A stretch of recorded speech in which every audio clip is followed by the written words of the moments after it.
Oh my god. Ya ampun, serem banget, Tay. Aduh.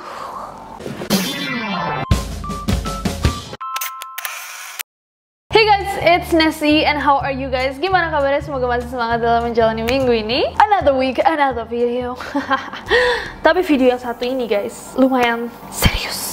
Di abad ke-21 ini, skincare dan makeup tuh udah mulai commonly used. Digunakan secara umum oleh orang-orang di berbagai kalangan masyarakat. Nggak peduli dewasa, remaja, cewek, cowok, so cool. Berbagai warna, berbagai kondisi kulit. Dan aku ingat banget nih waktu aku kecil, aku tuh sering ngeliat mamaku kalau pagi hari atau sebelum tidur tuh pakai skincare-nya. Dan aku selalu bertanya-tanya pada diriku kayak ngapain sih? Kayaknya PR deh. Tapi sekarang aku mulai mengerti gitu loh, apa pentingnya skincare. Dan aku bersyukur banget generasi kita tuh sadar atas pentingnya skincare jauh lebih awal daripada generasi-generasi sebelumnya. Karena emang penting banget guys untuk menjaga kesehatan dan merawat wajah kita. Tapi guys, yang disayangkan adalah walaupun udah banyak orang yang lebih peduli atas kesehatan wajahnya, nggak dikit juga yang masih gampang banget tergiur sama harga murah atau efek instan yang dijual oleh produk-produk ilegal. Dan ketika beli, mereka nggak aware atau nggak sadar akan bahaya dan efek-efek mengerikan dari produk-produk yang mereka beli. Pas aku ketemu Tasya Farasya juga kita sempat ngobrol tentang ini, dan tadinya kita mau bikin video bareng nih, cuma nggak dapet kesempatannya. Tapi hari ini kita akan membahas, melihat-lihat, dan juga belajar dikit dari kasus-kasus fatal yang dikarenakan pemakaian skincare yang berbahaya. So without any further ado, let's get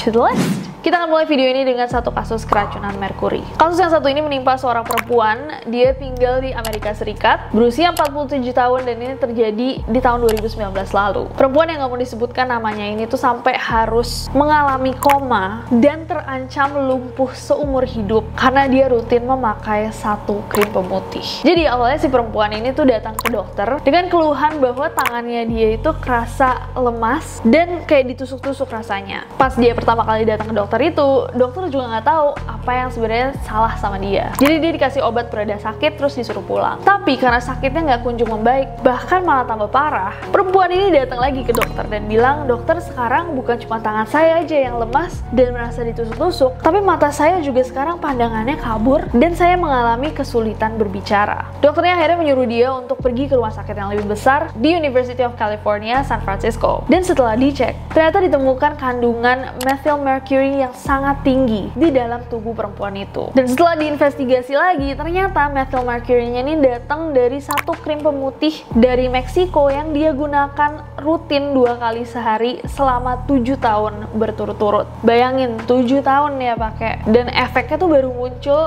setelah 7 tahun itu. Menurut keluarganya si perempuan ini, dia tuh emang beli lewat temennya karena dia ingin menghilangkan noda hitam dan kerutan-kerutan yang ada di wajahnya. Para dokter yang menanganinya bilang bahwa methylmercury yang ada di tubuhnya tuh tinggi banget sampai itu udah mengakibatkan kerusakan permanen di tubuhnya perempuan itu. Dan sekarang dia udah nggak bisa lagi bicara dan hanya mengandalkan tabung makanan untuk mendapatkan nutrisi. Oh no. Wow, padahal dia pakai cuman di mukanya doang. Oh my goodness. 7 tahun. Iya, 7 tahun. Dan pastinya mungkin ini kayak bekerja banget dong, kayak untuk menghilangkan noda dan kerutan yang ada di wajahnya. Tapi ternyata efeknya jauh lebih parah ya. Serem banget. Oh my god, that's terrifying. Next ada kasus wajah manis R. Kasus yang satu ini tuh terjadi di negeri kita tercinta, Indonesia, di mana ada seorang perempuan berusia 34 tahun di Banjarmasin yang berinisial R. R ini secara natural memiliki kulit hitam manis yang bersih dan sehat. Sampai suatu hari dia mendapatkan rekomendasi dari temennya sebuah krim pemutih yang kata temennya akan membuat penampilannya lebih cantik. Mungkin karena peer pressure, akhirnya R tuh mendengarkan temennya. Dia pergi ke pasar Kalindo dan membeli sepaket krim pemutih wajah dan penghilang jerawat seharga 250.000. Nggak murah loh. Ya mungkin ya buat banyak ya. Tapi sayangnya bukan kulit lebih cantik versi temennya yang dia dapatkan. Kulitnya justru mengalami sensasi terbakar dan jadi gosong. R bilang, baru pakai sehari, muka langsung panas, merah, rasanya seperti terbakar. Kosmetiknya juga berbau. And yes, ternyata setelah dicek, efek itu diakibatkan oleh tak lain dan tak bukan kandungan merkuri yang berbahaya yang ada di dalam krim wajah tak berbepom yang dia gunakan itu. Ini serem juga, tapi at least efeknya tuh langsung ya. Jadi dia bisa langsung stop pada saat itu juga. Yang serem tuh kayak orang-orang yang pakai krim bertahun-tahun ngerasa kayak oh iya ini krim ini bekerja, tapi ternyata efeknya tuh kayak masuk ke dalam. Next ada kasus alergi karena skincare. Nah, skincare yang satu ini technically nggak ilegal. Bahkan bisa dibilang cukup ternama dan pastinya punya lisensi. Ada nih seorang perempuan berusia 52 tahun bernama Karen Mooney yang pakai skincare yang lumayan mahal. Tapi setelah dia pakai skincare itu, dia bilang bahwa mukanya tuh mengalami luka dan kemerahan gitu. Padahal Karen cerita dia tuh emang rutin pakai krim ini untuk membersihkan dan melembabkan wajahnya. Namun lama-lama tuh mulai kayak ada ruam-ruam merah dan wajahnya jadi penuh luka. Saat dilakukan pemeriksaan, ternyata Karen tuh mengalami reaksi alergi terhadap kandungan methylisothiazolinan. Ini guys, MI, yang digunakan sama krim itu tuh sebagai bahan pengawet. Karena kasus yang satu ini, Karen sampai menuntut perusahaan krim tersebut karena ternyata si MI itu tadi, kandungan MI itu emang bikin banyak banget orang alergi. Ya tapi kayak kasus-kasus kayak gini tuh emang kadang-kadang brand apa saja nggak sih yang kayak oh ya dari situ mereka belajar biar produknya ke depan lebih baik gitu. Cuman emang ada brand-brand yang kayak tahu nih pakai bahan berbahaya, cuma nggak peduli, makanya mereka nggak dapat BPOM pun masih tetap jualan tuh kayak itu yang Next ada facial sponsor petaka. Kasus yang satu ini terjadi sama seorang beauty reviewer kayak Insta blogger asal Singapura yang bernama Julie atau dikenal juga sebagai Bun deh kayaknya ya. Bun. Suatu hari dia mendapatkan sebuah sponsor nih dari klinik kecantikan yang tentunya dia nggak sebut namanya, mungkin takut dituntut ya. Dan offer barternya adalah untuk melakukan facial gratis di klinik itu. Julie mengaku bahwa emang dia seumur hidup tuh kulitnya nggak sempurna-sempurna banget. Sejak remaja dia sering banget dapat acne, jerawatan, hiperpigmentasi, dark spot dan lain-lain. Tapi kalau kalian lihat foto ini, di sini wajahnya Julie kelihatan ya bersih dan sehat-sehat aja. Karena mendapatkan sponsor gratis ini, akhirnya Julie datang dong ke tempat facialnya dan dia melakukan treatment di sana. Awalnya nih setelah facial, kulitnya Julie tuh terlihat lebih baik emang, kelihatan lebih bersih. Namun di hari kedua, mulai muncul jerawat dan merah-merah di mukanya. Akhirnya Julie balik ke kliniknya dan cerita problemnya dia. Kata terapis wajahnya, Julie emang mukanya tuh sensitif. Tapi tenang aja Julie, karena jerawat yang merah-merah itu akan segera hilang dengan treatment ekstraksi nanah. Oh jadi ditarik gitu nanahnya. Akhirnya Julie melakukan treatment yang kedua itu. Sebelum pulang, Julie juga dikasih krim nih. Katanya ini akan membantu juga untuk memperbaiki kulit kamu. Akan tetapi bukan membaik, malah kondisi wajahnya Julie itu semakin parah. Julie nyoba untuk minta pertanggungjawabannya pihak salon, tapi mereka bilang itu hanyalah reaksi normal dan semuanya akan membaik besoknya. Tapi nyatanya nggak juga. Semakin hari, kulitnya Julie Ban ini semakin buruk. Akhirnya datanglah Julie ke dokter kulit, bilang kayak ini muka saya tambah parah dok, gimana? Dan dokter pun bilang kayak oh coba lihat sini krim yang dikasih. Dan ternyata krimnya itu adalah krim kadaluarsa. Gak puas dengan jawaban itu aja, Julie ke dokter yang kedua, dan dokter yang kedua itu menjelaskan bahwa Julie kemungkinan alergi dengan kandungan krim yang digunakan di facial treatment itu. Gak sensitif sama cerita-cerita gatel. Dokter kedua ini juga cerita bahwa alergi di wajahnya Julie akan meninggalkan hiperpigmentasi at least selama beberapa bulan ke depan. Julie Ban before after.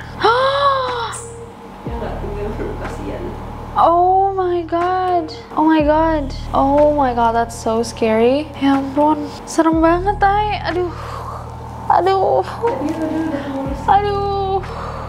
Tapi emang tricky sih kalau facial gitu, ya kan? Makanya kenapa sekarang lebih banyak orang yang lebih suka treatment di rumah sendiri gitu tiap hari. Karena nggak semua yang di offer di facial tuh kita butuhkan atau cocok gitu sama kita.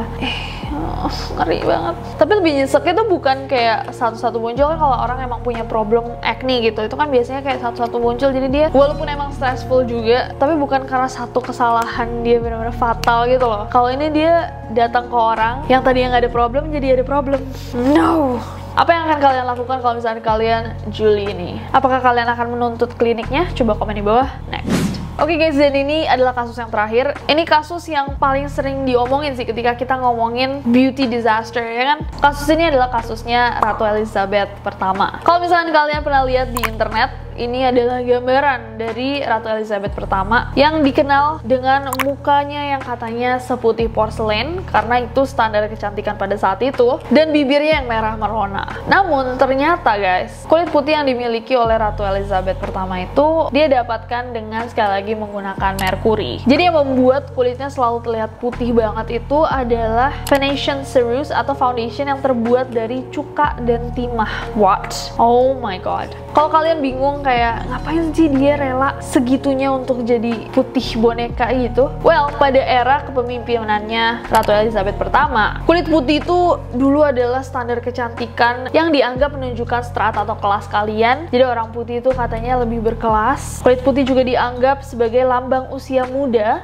kesuburan, dan overall lebih royal. Bayangin, ini adalah pemikiran 400 tahun yang lalu. Jadi kalau misalkan hari ini masih ada, ya kan? Bayangin guys, ini adalah standar kecantikan di Inggris 400 tahun yang lalu. Tapi apa sih efeknya untuk Ratu Elizabeth pertama? Oh my god, you guys. Selama bertahun-tahun nih, dia pakai merkuri itu di mukanya dia. Semakin lama, mukanya tuh semakin hancur. Gak cuman itu, efek merkuri juga masuk ke otaknya dia. Dia jadi pelupa, susah untuk berpikir. Dan at some point dikatakan bahwa mukanya tuh udah hancur banget, sampai dia nggak mungkin kalau dia nggak pakai merkuri itu lagi. Jadi bener-bener mukanya tuh dead cover aja, kayak topeng. Dan pada 24 Mei tahun 1603, Ratu Elizabeth pertama meninggal dunia di Istana Richmond, dan berdasarkan berbagai tulisan sejarah, Ratu Elizabeth pertama ini meninggal karena penyakit kanker dan pneumonia. Dan banyak yang percaya bahwa dia meninggal dengan cara yang cukup mengenaskan, dan penyakit-penyakitnya ini merupakan efek dari kosmetik-kosmetik yang dia gunakan selama dia bertahta. Ih, serem banget. Ini aku pernah nonton dokumenternya, itu serem banget sih. Kalau kita nggak bisa belajar dari sejarah 400 tahun yang lalu di 2021, berarti ada yang salah sama kita nggak sih?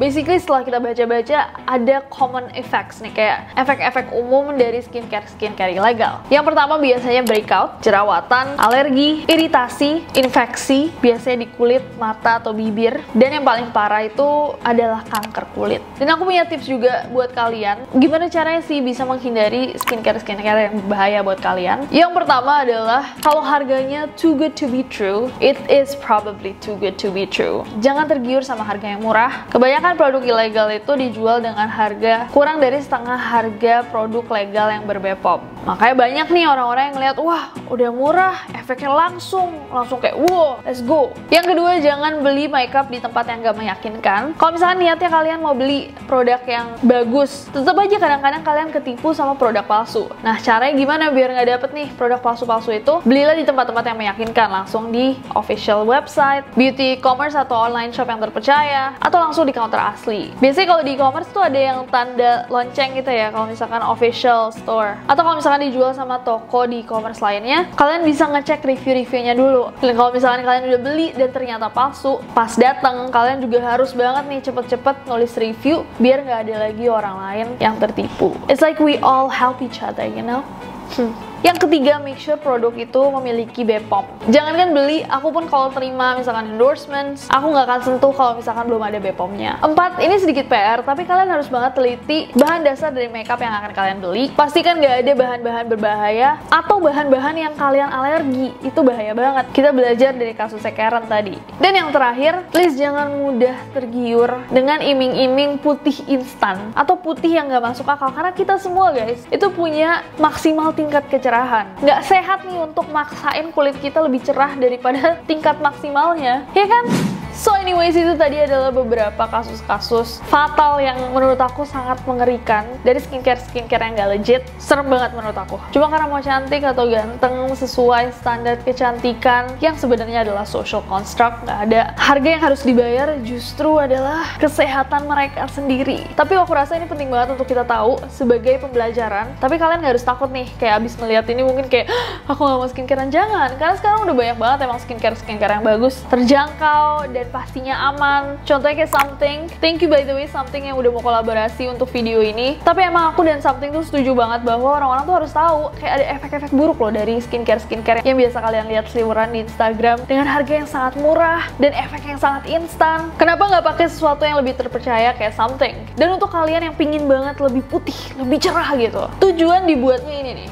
Aku suka nih ini. Tujuan dibuatnya Niacinamide Sabi Beat ini untuk bilangin kalian bahwa iya, kita bisa lebih mencerahkan, tapi semua orang tuh punya level maksimal kecerahannya. Jadi kalau misalkan memang kalian terlahir dengan kulit Indonesia yang beragam, ada yang sawo matang, kuning langsat, coklat, hitam manis, dengan ini kalian bisa mencerahkan ke level maksimal dari kulit kalian. Karena cerah itu bukan sama dengan putih. Ada juga kok kulit putih yang tidak cerah, yang terlihat kusam, tidak dijaga, tidak sehat. Ada. Makanya Something bikinin produk dengan kandungan pencerah terbaik, bahkan sampai setara dengan 4% hydroquinone dan 100 kalinya licorice. Jadi jangan sampai deh kalian ngelakuin hal-hal yang enggak demi dapetin kulit super putih, sampai nekat pakai krim pemutih yang ada merkurinya atau bahan-bahan berbahaya lainnya. Tapi emang produk-produknya Something bagus-bagus banget guys. Aku pakai serumnya, pakai cushionnya, apalagi serum yang Niacinamide itu bagus banget. Dan aku juga udah mulai cobain ini. Dan kalau misalkan kalian sama-sama aku udah pakai serum Niacinamide-nya Something, ini yang Niacinamide Moisture Sabi Beat ini bukan pengganti serum yang itu. Jadi aku masukin ini ke skincare rutin aku, cuman gantian aja pakainya. Dan ini adalah manfaat-manfaat dari Niacinamide plus Sabi Beat ini. Nah, karena aku baru aja pakai ini, so far aku belum ngerasain semuanya, tapi yang aku udah notice, yang aku udah sadarin itu adalah ini bantu banget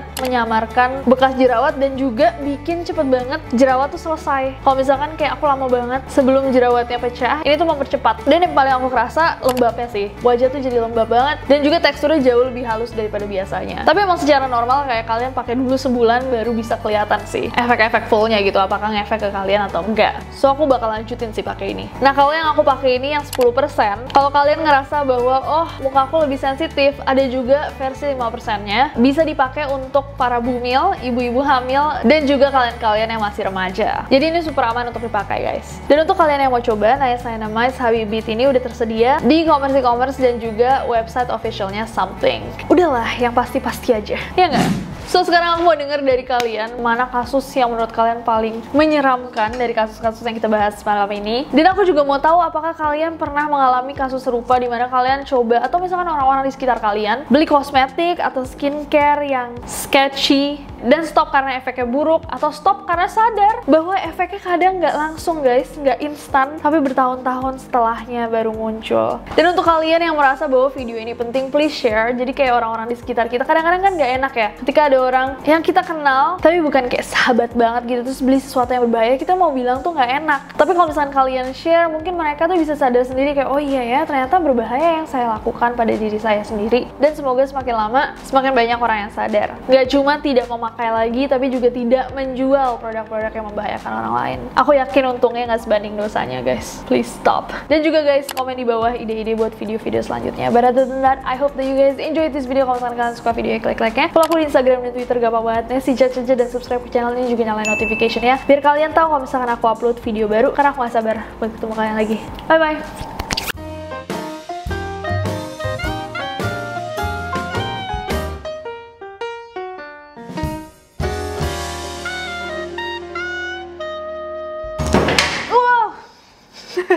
Sorry guys, biasanya aku nggak syuting sedekat ini guys.